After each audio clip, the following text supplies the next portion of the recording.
Welcome to a brand new edition of Problematic Women. I'm Virginia Allen, and hosting with me today is Rachel Del Giudice. Welcome, Rachel. Thanks, Virginia. Up on today's Problematic Women, Pennsylvania State Legislative Representative Wendy Ullman called an early miscarriage just a mess on a napkin. John Legend has rewritten the song Baby It's Cold Outside with new lyrics that are more #MeToo appropriate.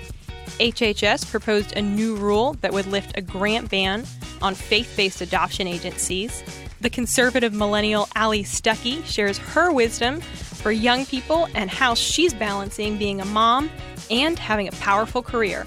And as always, we'll be crowning our Problematic Woman of the Week. Each week on Problematic Women, we sort through the news to find stories that are of particular interest to conservative-leaning or problematic women, those whose views and opinions are often excluded by those on the so-called feminist left. If you are a problematic woman or just someone who supports strong, independent women, please consider supporting us by leaving a review and a 5-star rating on iTunes and encouraging others to subscribe. It really does make such a difference. All right, let's jump right in. House Bill 1890, a bill that would require healthcare facilities to either cremate or bury unborn children who have died from an abortion or miscarriage, is trying to make its way through the Pennsylvania House of Representatives. At a House Health Committee meeting discussing the bill, several were shocked at the callous claim by Pennsylvania State Legislative Representative Wendy Ullman. I think we all understand the concept of the loss of a fetus, but we're also talking about a woman who comes into a facility and is having cramps, and not to be concrete, an early miscarriage is just some mess on a napkin. And I'm not sure people would agree that this is something that we want to take to the point of ritual, either cremation or internment. Several women responded to Ullman's comments with their own personal stories of miscarriage. On Twitter, Tammy Weather said, "That mess on a napkin was my child. That mess on a napkin would be 29 years old. Perhaps you might choose your words more carefully the next time. I and others like me grieve our children, whether you understand that or not." And Tom Shaheen, Vice President for Policy for the Pennsylvania Family Institute, said a miscarriage, no matter how early, does not result in a mess on a napkin, but the loss of a child. Each human life deserves respect, even when lost at an early state in development. Speaking about the bill, Shaheen added, "The remains of human beings should be treated better than medical waste." Representative Frank Ryan's bill is a compassionate effort to help offer some closure to many women and families in Pennsylvania. A similar bill to House Bill 1890 was passed in Indiana and upheld by the U.S. Supreme Court as constitutional. At the same time, the bill is still in review and has not come to the floor for a vote just yet. So, Rachel, if you could talk to Representative Wendy Ullman about her comments, what would you say to her? I mean, how do her comments dismiss or make light of women who have gone through a miscarriage and are still grieving that loss? I just think it's incredibly tragic to call a woman's child that didn't make it a mess on a napkin. I think it's so out of touch, especially for this state lawmaker who is a woman and presumably a mom. I'm not quite sure what her background is in her personal life. But to say that women who, miscarry their children, that, oh, this is just something like a mess on a napkin that needs to clean up. Like we think of like spilling milk or spilling food, like, oh, I'm just going to like get this paper towel or this napkin and just wipe it away and it's going to be fine and we're going to move on.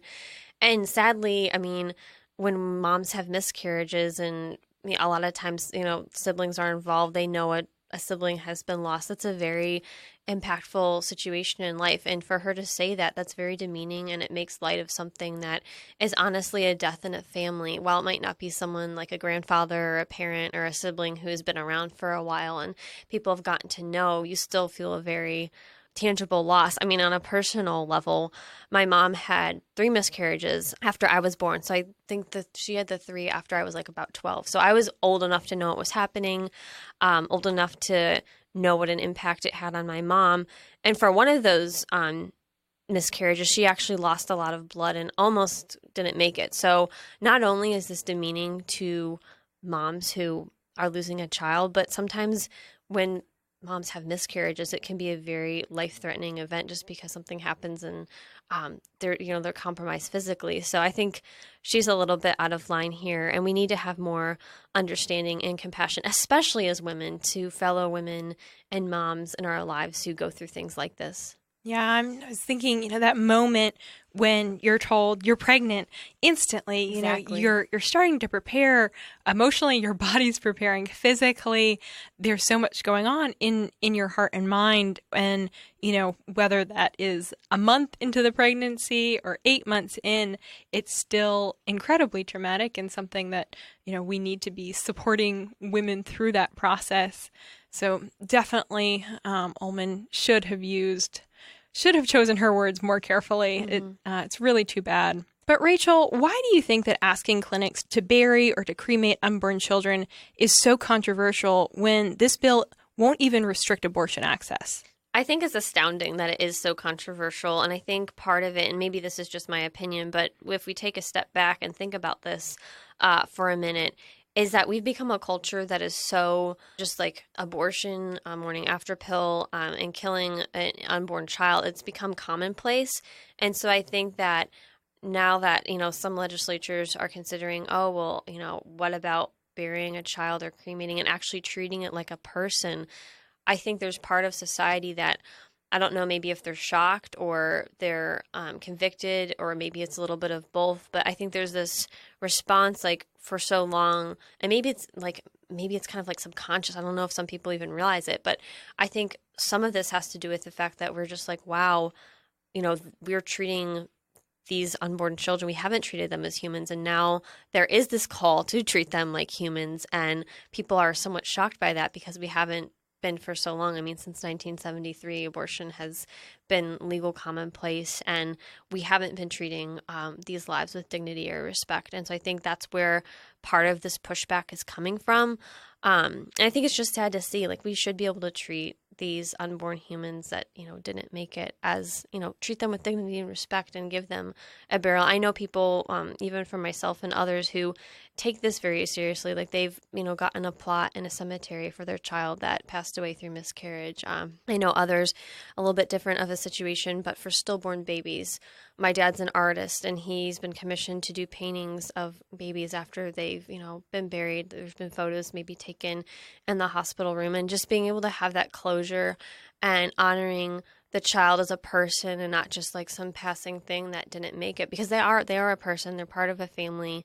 And that family has a story to tell. And by not acknowledging it, I think it, in a lot of ways, I've just seen this in my own life and other people's lives, it kind of stalls the healing process. And I think by recognizing it, it helps that healing process to start and to continue and to come to fruition. So I just think it's sad that we're seeing this be so controversial when it shouldn't be controversial. I mean, as you mentioned, Virginia, it doesn't restrict abortion. So giving them a proper burial should be something that should be commonplace. Yeah, no, you're so right. I think it allows for a woman to take steps towards closure of recognizing, okay, this was a life, this was my child, and I want to honor them in this way, though their life was very short. Yeah, Rachel, thanks for sharing some of those personal stories about your mom. Oh, well, it's. I think it's helpful to talk about. Sometimes in life, things are hard, but looking back, I think sharing our own stories, it helps other people heal and find common ground and share those experiences as tough as they can be. So thank you, Virginia. Yeah. Well, we're going to switch gears a little bit onto something a little bit lighter, better news here. There is a new rule proposed by the Department of Health and Human Services that is an incredible win for religious freedom and for children living in foster care or in need of adoption.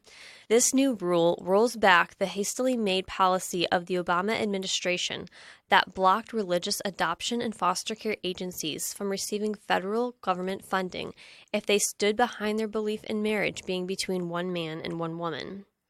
The new rule says that the federal government won't discriminate in their grant giving against charitable organizations that refuse to handle adoptions for same-sex couples. All federal non-discrimination laws enacted by Congress will still be enforced in awarding grants, and sexual orientation and gender identity are not currently covered under non-discrimination laws enacted by Congress. White House advisor Kellyanne Conway said, "I don't want to discriminate against anyone. I want groups to be able to continue their work without being discriminated against."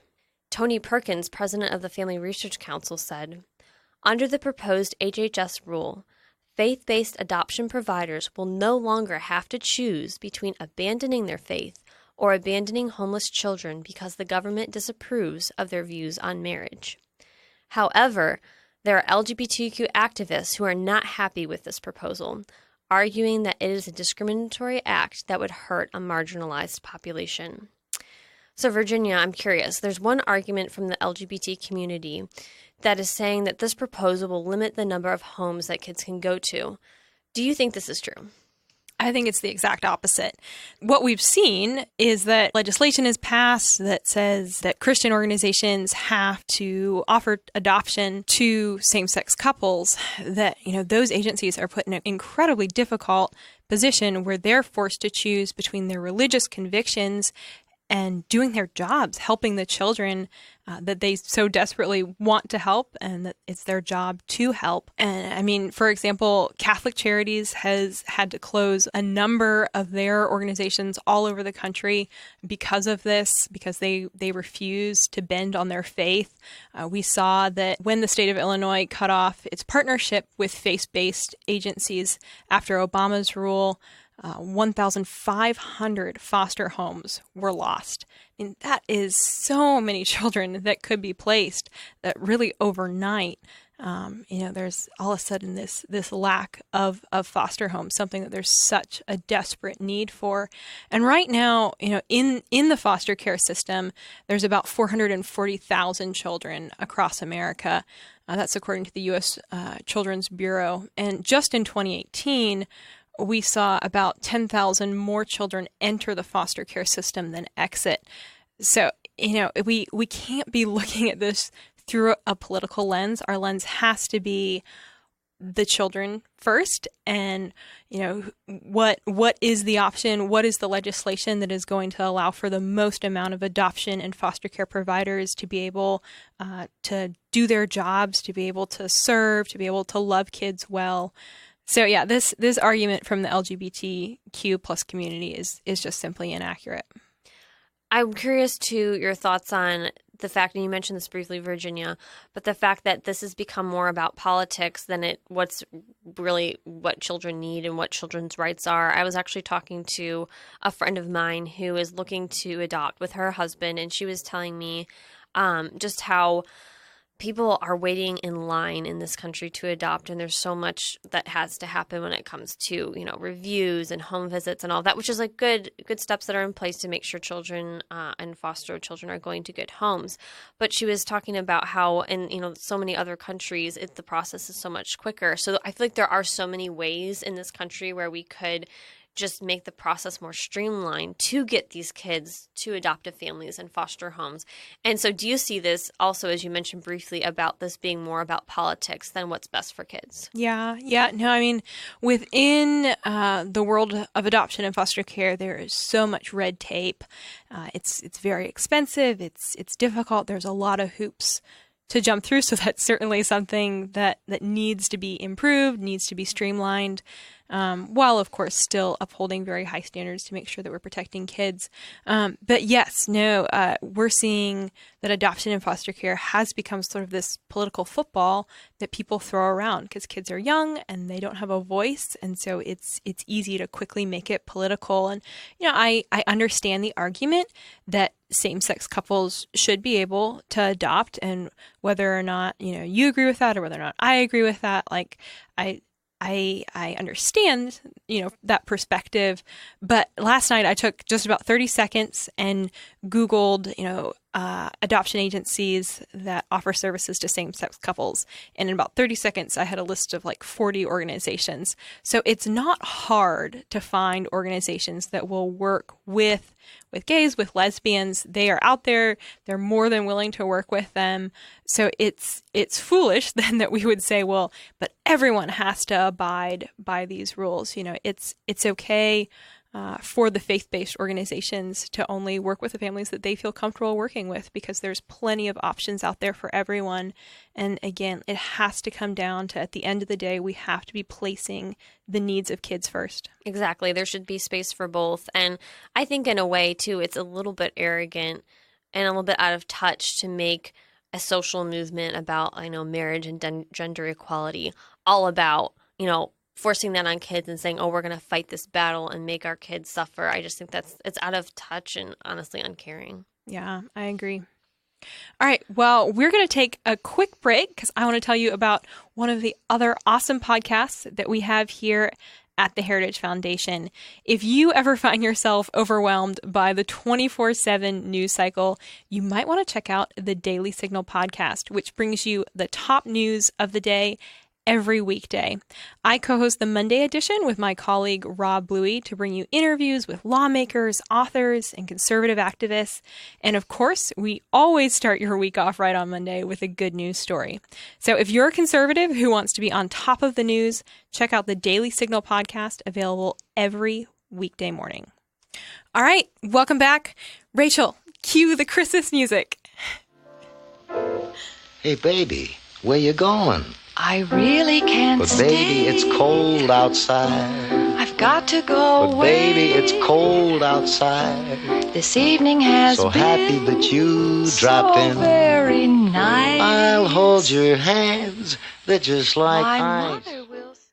Is it too soon for No, it's Christmas it's music? Virginia, in my opinion, it's never too soon. And I'm just like, I feel like I'm smelling Christmas trees and Christmas cookies baking right now. I can see snow falling. I haven't honestly heard a Christmas song yet this season. So that was my first one of the season. And given that it's November and we're like 50 days away from Christmas, I'm very much in the Christmas spirit now. I'm getting so excited. I cannot wait. All right. Well, that song was written by composer Frank Lesser and his wife, Lynn Lesser. They performed it in the 1940 duet, Baby It's Cold Outside. The writer and his wife originally performed the song at Hollywood parties before it was featured in the film Neptune's Daughter. Now, since then, the song has been covered by artists from Dean Martin to CeeLo Green. However, you may not have heard it on the radio last Christmas. In the wake of the hashtag #MeToo movement, the song has been criticized for being too date rapey and was banned from several radio stations during last year's Christmas season. R&B singer-songwriter John Legend has decided to weigh in on the song's controversy, and tomorrow, November 8th, he will be releasing a reimagined version of the song. John Legend wrote the classic with actress Natasha Rothwell. He says that it's more of a modern and irreverent narrative with a focus on consent. He wrote the song with Kelly Clarkson, and some of the new lyrics include the exchange, "What will my friends think? I think they should rejoice. If I have one more drink, it's your body and your choice." Uber and Lyft even get a little free publicity with a few lines that nod to ride-sharing services. Responding to Clarkson's "I've got to go away," Legend says, "I can call you a ride," and later says, "I'll call a car and tell him to hurry." The daughter of Frank Lesser responded to the criticism of her dad's lyrics by saying, "Absolutely, I get the criticism, but I think it would be good if people looked at the song in the context of its time." She added that flirting was a whole different thing in the 1940s. People used to say, "What's in this drink?" as a joke.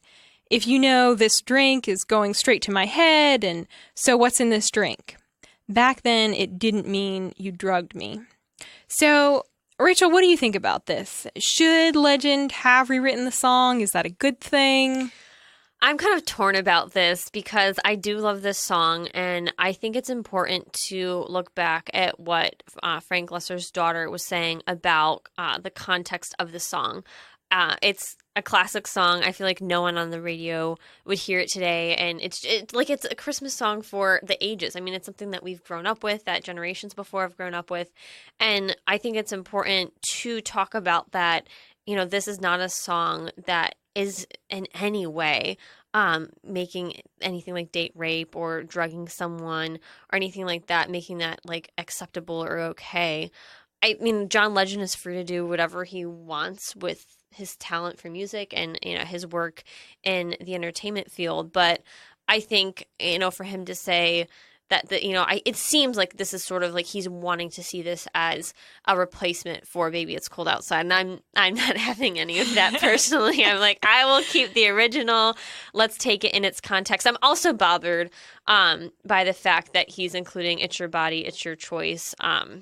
It's to me, that's the slogan. Well, I mean, not just to me, but I mean, it has been the slogan of the pro-abortion movement. And I think to throw that in there is just, I mean, again, demeaning of women and just putting it as part of a Christmas song. I mean, if we're going to talk about consent here, let's talk about, you know, responsible life choices. And honestly, like he also, I think John Legend mentioned that he said he was wanting to include elements of consent in this. I'm like, okay, so we're making, he said it's a more, quote, modern and irreverent narrative with a focus on consent. Making a Christmas song about consent, like, let's talk about Christmas and the season, and let's not politicize Christmas. I don't know. That's just where my thoughts are at. Yeah, no, I agree. It should not be politicized. You know, I think what Frank Lesser's daughter said is really critical and very important, that we need to remember the song was written in the 1940s and things were very different back then. And, you know, flirting was very different. And, you know, some things that would maybe feel very offensive today just weren't back then. So, you know, I feel like I don't really have a problem with John Legend, you know, coming out with a new song, making it fun, but it shouldn't be this, well, we have to kind of forget our past. Exactly. We can't replace it. Yeah, we can't replace it. We cannot cancel Baby It's Cold Outside. Can't cancel sorry. Christmas. It's not happening. Not happening on my watch. It's just a sweet song. And yeah, like we shouldn't be that sensitive that we can't handle a really beautiful Christmas song that was just written in a different day and age where things were different. We have to recognize the differences today, but we'll see. John Legend's song comes out tomorrow. I'm really excited to hear it. I'm a huge fan of Christmas music. So, you know, if it's really good, I'll enjoy it and I'll enjoy listening to it. We'll have to see. It's not going to be better than the original. I am kind of staking my reputation as a lover of Christmas music on that. So we'll have to see, but I'm pretty sure it's not going to be as good as the original. Yeah, no, you're probably right. All right, we are going to take a quick break, but when we come back, we're going to share my interview with Allie Stuckey, who is also known as the Conservative Millennial. Do conversations about the Supreme Court leave you scratching your head? If you want to understand what's happening at the court, subscribe to SCOTUS 101, a Heritage Foundation podcast breaking down the cases, personalities, and gossip at the Supreme Court.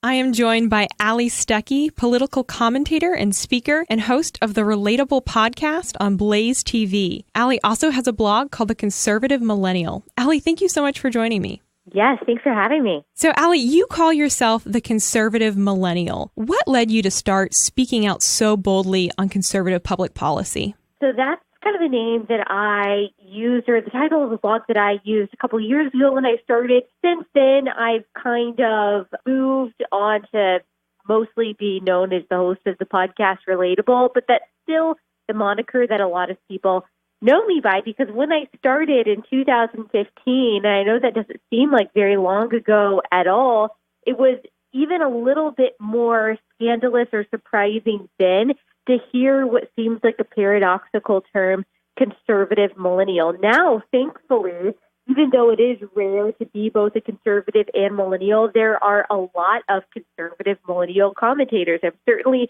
not the only one. I'm not even one of the only ones. There are a lot of young influencers with conservative views that are very outspoken. This past election cycle and this presidency, because there's been so much to comment on and so much to analyze and so much to talk about, there has been a lot of young people that have spoken up and said, hey, I am countercultural too, or I'm against the mainstream. I'm kind of swimming upstream as well. but when I started it, there were only a few that people really knew. And I started it because I lived in a college town of Athens, Georgia. I was working full-time in PR, and I looked around at the college students that were just, a few months younger than me at the time, or about a year younger than me at the time. And I said, okay, all of these very educated people, probably with conservative backgrounds, they tend to lean left or just not care about what's going on in the primaries. It was the primaries at the time. And so maybe I could do something about that. I've always loved to speak in front of people. I've always loved to write. I've always kind of been passionate about really, I would say, worldview issues more than policy-specific issues, but how it fits into the larger Christian and conservative worldview, each of these specific policies. So I decided that I was going to come up with, at first, a nonpartisan presentation for why young people should vote in the primaries. And so as I was working full-time in PR, I came up with this presentation, a Prezi presentation, and I reached out to sororities. I knew that was one group that I could probably relate to pretty well. I reached out to sororities on UGA's campus and said, hey, can I come to your chapter meeting and speak for free about why you should vote and why you should vote in the primaries? This is totally nonpartisan. And it was at the time. So some sororities answered back, said yes, some said no, some ignored me. But I went to a few, and really after that, I just realized, oh my gosh, nothing else in my professional life has given me this much energy and this much assurance of, yeah, this is meaningful work that I want to do. This is something that I feel like God has gifted me in and something that I really like.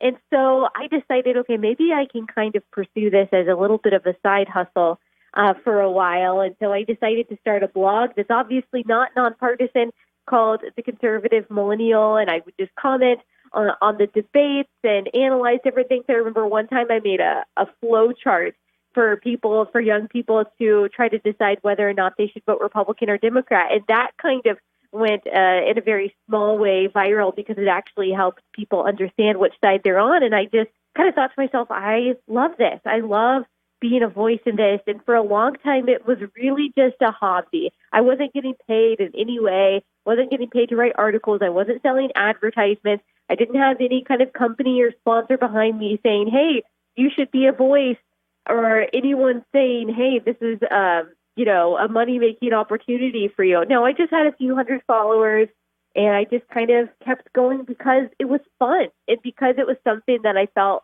gave my life meaning.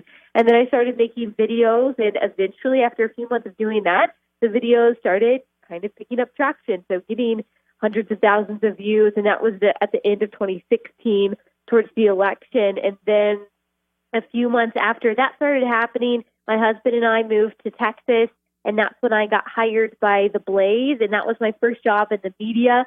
So I had quit my day job when we moved, and then that was my first job in the media. And then I started getting calls from different news networks asking if I could come on and offer opinion. I was still doing my blog. I was still speaking to different organizations. I would just reach out to Republican organizations, to businesses, if they just wanted me to talk about millennials, and I would do it for free. Then I would start charging a little bit. And eventually it became a job. It became a full-time career. And since then, it's just kind of grown. I started working for CRTV, now is Blaze Media. In 2017, I started this blog called Relatable in 2018, and that has really picked up. And I've just found this niche of young people, but particularly young women, young moms, young professional women, college-age women that care about what's going on in the news, what's going on in culture, and how to approach these things from a biblical perspective. That's what I try to do. I don't hide that at all. I'm coming from a conservative perspective. This is how I, as a Christian conservative, see what's going on in the world, and here are the things we should care about and why. And I've realized, I've been encouraged by the reality that there are a lot of young people, a lot of young women that care about that and are trying to make sense of the world around them with a biblical worldview. So it's been fun. It's been really rewarding work, and it's been fun to see kind of how God has allowed it to evolve into what it is today. That's so neat. Allie, thank you so much for sharing that incredible journey that you went through. What an amazing ride. So on the Relatable Podcast, and as you travel and speak, I know you are talking to so many young people, and you have been very vocal about speaking to young people's fascination with socialism and even with communism. Why do you think that we're seeing this rise of an interest in socialism? Yeah, there's so many factors that play into that. I think one of it has to do, and I always want to be careful when I say this, but one reason certainly I think all conservatives can agree on and most parents can agree on is that the public school system, in large part, has done a huge disservice to young people in how they teach American history, how they teach or neglect to teach the Bible, which whether or not you believe in the inerrancy and the inspiration of the Bible as God's written word, it is the most influential piece of literature, the most influential historical document that has ever existed in the history of man that has been neglected to be taught. And whether or not you want to believe this, America was based on Christian values, on biblical values, and the belief in God, in the Christian God, the Judeo-Christian God, did inform the founding documents, did inform how the founders built this country and the values upon which the founders built this country. And so when we neglect to teach children the Bible, even if you don't teach it as a religious document, they really have no understanding of why America is the way it is, and the principles upon which we were founded, why the documents are the way they are, even very basic principles like property rights, or the idea that we were all given inherent rights by a creator that cannot be given or taken away from us by the government, the idea of religious freedom, the idea of freedom of speech, the idea of hard work that is a Christian value. Hard work existed before the fall of man, before sin entered the world. And so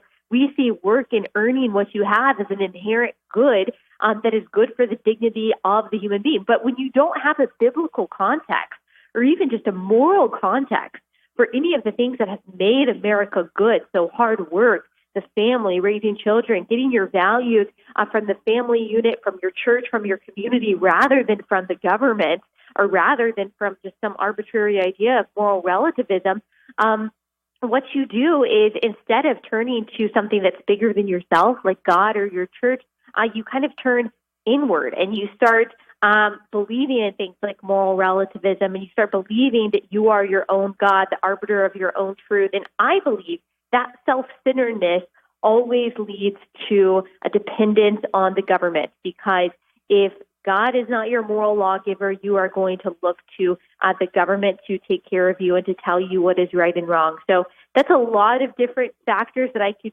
go into even more, all rolled into one. I think a lot of it just has to do with how people are being raised in public school, and also, like I said, the godlessness that comes with that.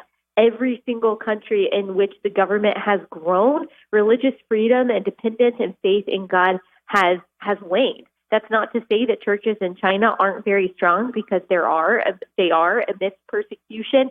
But as far as it being mainstream and as accepted worldview Christianity, you cannot find that in countries in which socialism and communism have grown. And so those things, in my opinion, go hand in hand. Well, Allie, I certainly appreciate and love how open you are about your faith and about your conservative views.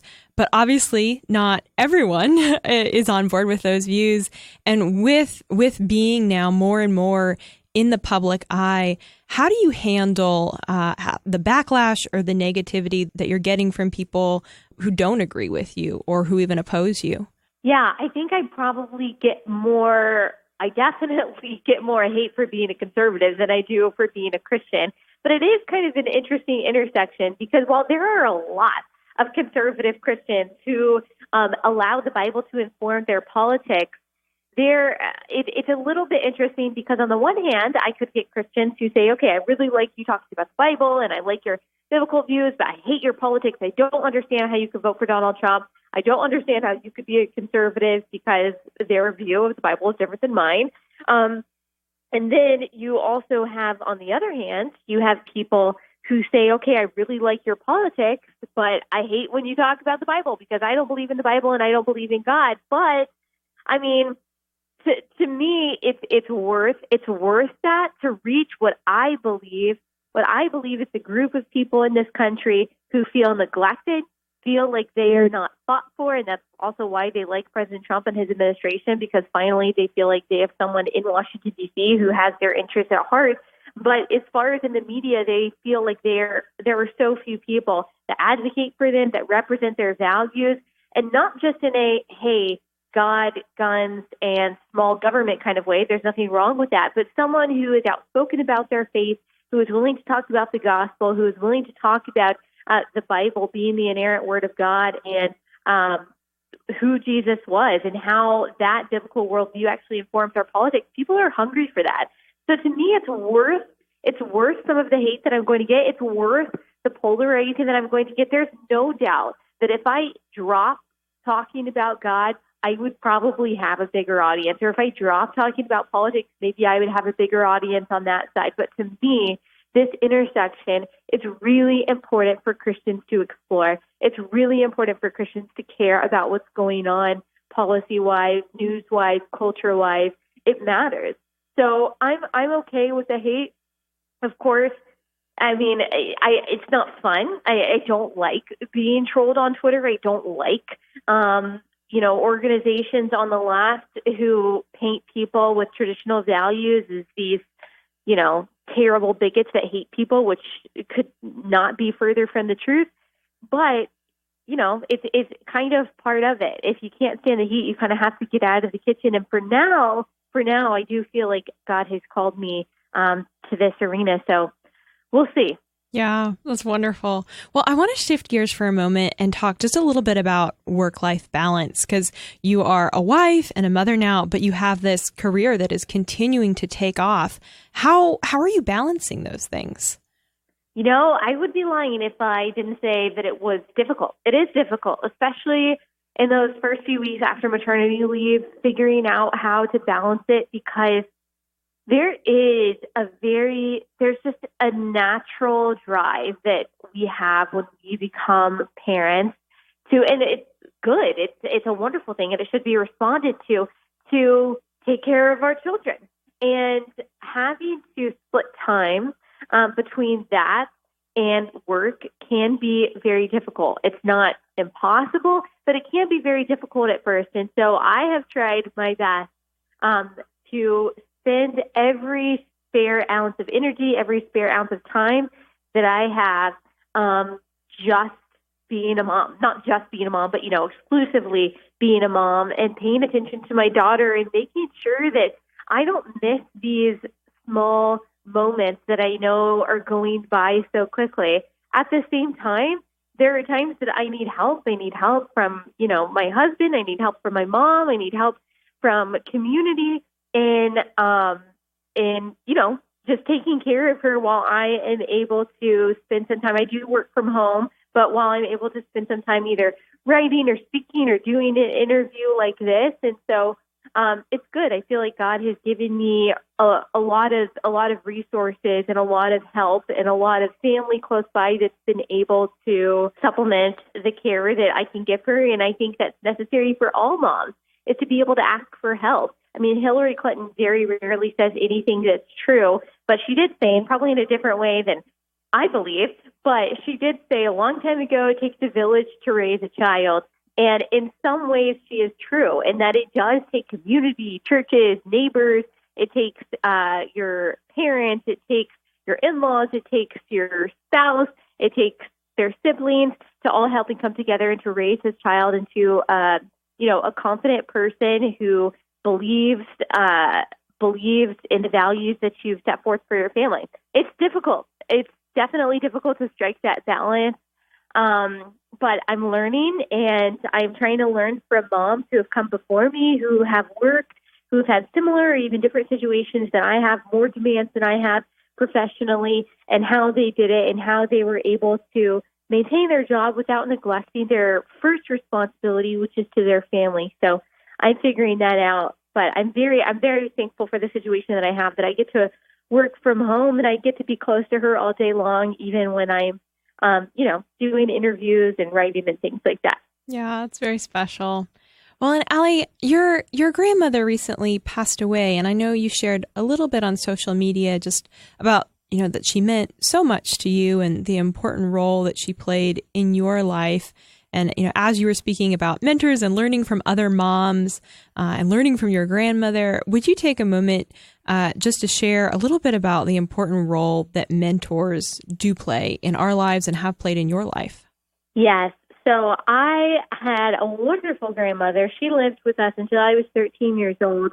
And I have wonderful parents, too, great relationship with my parents, awesome 2 older brothers. But she also, not even and she was a refuge for me in a lot of ways when I was little. I have always been the way that I am. So I've always been, I would say, when I was little, probably the best way to describe it was argumentative. I've always been opinionated. I have always been independent. And that kind of built some tension for me when I was in school. I would get in trouble a lot. I might have gotten in trouble at home a lot, but she was always the person that I could go to.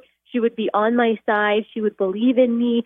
She would speak life into me, and that she would encourage me. I always felt capable and loved and smart, and I believe that I had a lot of potential when I was with her, because that's just who she was. She had high expectations for the people that she loved and the people that she believed in, and she wasn't afraid to hold you to those expectations, but she was always clear that she loved us and loved me unconditionally, and we had a very special relationship. And I think I've only realized since she passed over the past few weeks just what a huge impact she had on me and my confidence and building my character and helping me be assured in the things that I believe in enough to be able to speak out about them.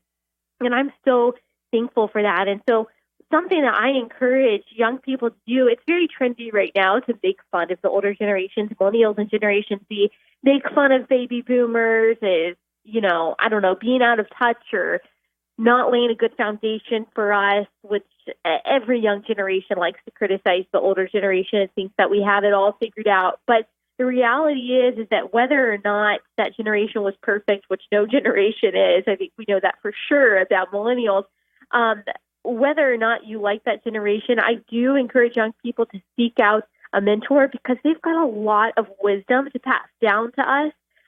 Baby boomers contributed very unique things to this country. My parents, for example, my grandmother, part of the silent generation, and she was born in the Great Depression. She was raised in a cotton farm in Louisiana. She was the first woman in her family, the first person in her family to graduate from high school, first person to graduate from college. She went on to get her master's at night while she was working full-time during the day. She raised 4 kids. And then she set that example for my dad. My dad was the first one in his family to really kind of earn any kind of income that was beyond just getting by meal to meal. And so she really left a legacy for my dad that he was able to build on. And my dad did the same thing for us, for my brothers and me, to make sure that we had a better life than they had. My parents lived, in a trailer when they were first married. They got married at 19 and 20, and they just worked really hard, especially for those first 15 years of their marriage, to make sure they set a good foundation for us. And that's true of a lot of people in that generation, that they maybe didn't have a whole lot of wealth or a whole lot of financial freedom when they were growing up, but they worked hard in the 80s and 90s to make sure that millennials had more options, had more privilege, if you will, not in a bad way, but in a good way, more opportunities for education, for work, than they ever did. My parents did that really well. A lot of other parents did too.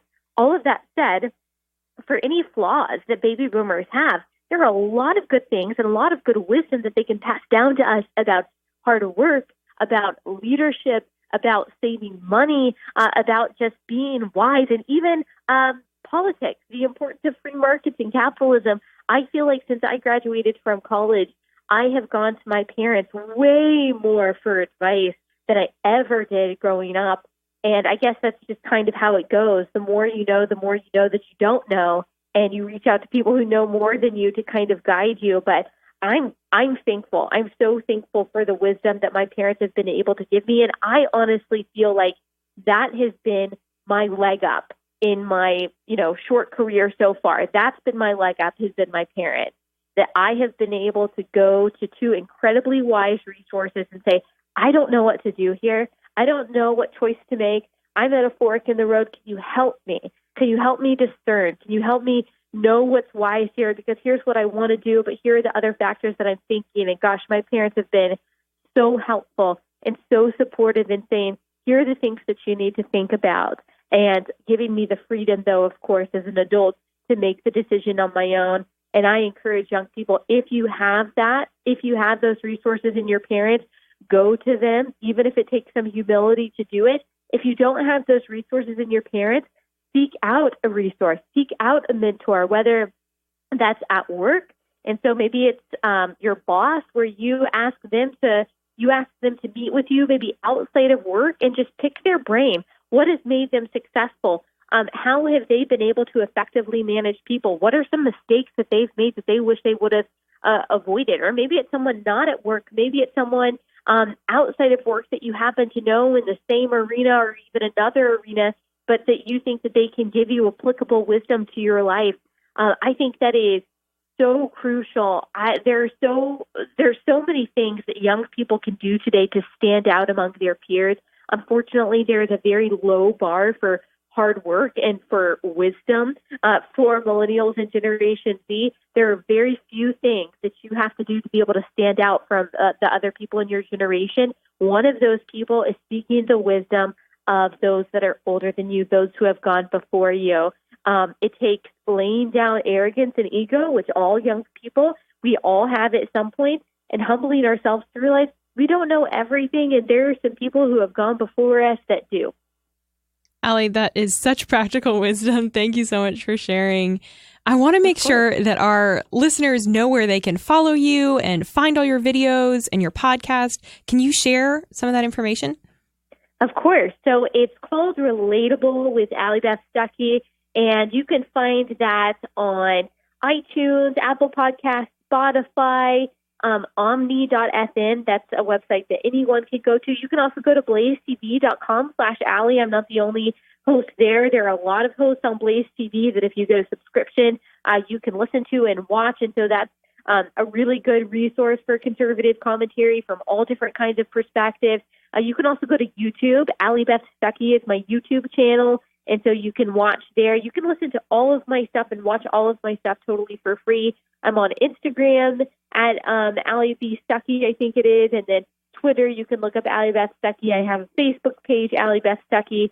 And so you can go to all of those places and you'll be up to date with things that I'm doing and the commentary that I'm giving on my podcast. That's great. Well, Allie, thank you so much for your time today. Really appreciate it. Thank you. All right, welcome back. Now it's the part of the show where we crown our problematic woman of the week. This week, Rachel, who is our problematic woman? Our problematic woman for the week is Dr. Michelle Cretella. That's right. She is an awesome lady. She is a pediatrician and the executive director of the American College of Pediatricians. YouTube recently removed her interview with the Daily Signal discussing transgender issues and children because, according to YouTube, it violated their hate speech policy. In the video, Dr. Michelle Cretella says, "See, if you want to cut off a leg or an arm, you're mentally ill. But if you want to cut off healthy breasts or a penis, you're transgender." Here's a clip of what the Daily Signal had to say in response to YouTube's removal of the video. Transgender issues and children. YouTube told the Daily Signal that Dr. Cretella's remark violated a YouTube speech policy. That policy states, hate speech is not allowed on YouTube. We remove content promoting violence or hatred against individuals or groups based on any of the following attributes. And among the list of attributes are gender identity and sex/gender. Now let's be clear. By any objective measure, Dr. Cretella did not violate that policy.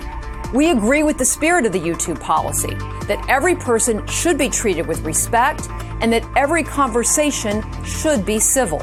But here's where we disagree.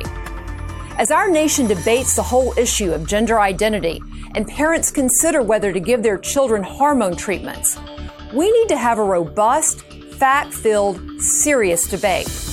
Shouldn't parents have all the information they need, especially when it comes to life-altering medical decisions for their children?